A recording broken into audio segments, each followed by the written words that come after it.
பாண்டியன் ஸ்டெசரியில் அடுத்த வரை எபிசோடில் நம்ம வாக்கியம் இருந்துட்டு எப்படியா நம்ம தங்கமயில சமாளித்து இதில் கையெழுத்தை வாங்க முடியும் அப்படின்னு சொல்லிட்டு நம்ம பாக்கியம் வந்து நினச்சிக்கிட்டு இருக்காங்க.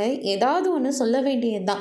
இதை நம்ம மயிலோட வாழ்க்கைக்காக தானே நாமளும் சேர்ந்து போராடிட்டு இருக்கோம் அப்படின்னு சொல்லிட்டு இந்த பக்கம் நம்ம மாணிக்கம் வந்து சொல்லிக்கிட்டு இருக்காங்க. நீ சொல்கிறது எல்லாமே சரிதான், ஆனால் இதுக்கு மயில் வந்து ஒத்துக்கணுமே, ஒத்துப்பாளா அப்படின்னு சொல்லிட்டு டவுட்டில் வந்து கேட்டுக்கிட்டே இருக்காங்க. மயில் ஒரு பக்கம் தான் வாழ்க்கையை நினச்சி ரொம்பவே ஃபீல் பண்ணி அழுந்துக்கிட்டு இருக்காங்க. அக்கா கொஞ்சமாவது சாப்பிடுங்க, இல்லாட்டி மயக்கந்தாக்கா வரும் அப்படின்ற மாதிரி சொல்லிடுறாங்க.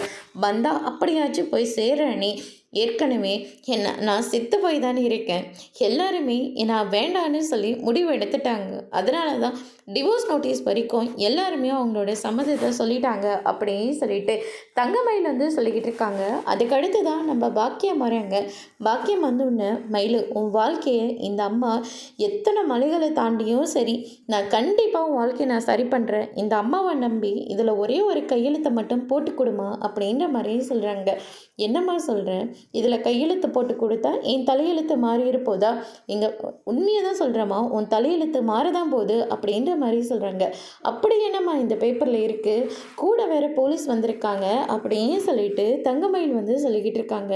அதுக்கு அடுத்ததான் எல்லாமே உன் வாழ்க்கையை பற்றி தான், நான் மொத்த பேர் மேலேயும் கம்ப்ளைண்ட் கொடுத்துட்டேன் அப்படின்ற மாதிரி வந்து சொல்கிறாங்க. இதை கேட்டோன்னே தங்கமயில் வந்து பயங்கரமாக ஷாக் ஆகுறாங்க. அதோட இன்னைக்கான பிரம்மம் முடிச்சிருக்காங்க.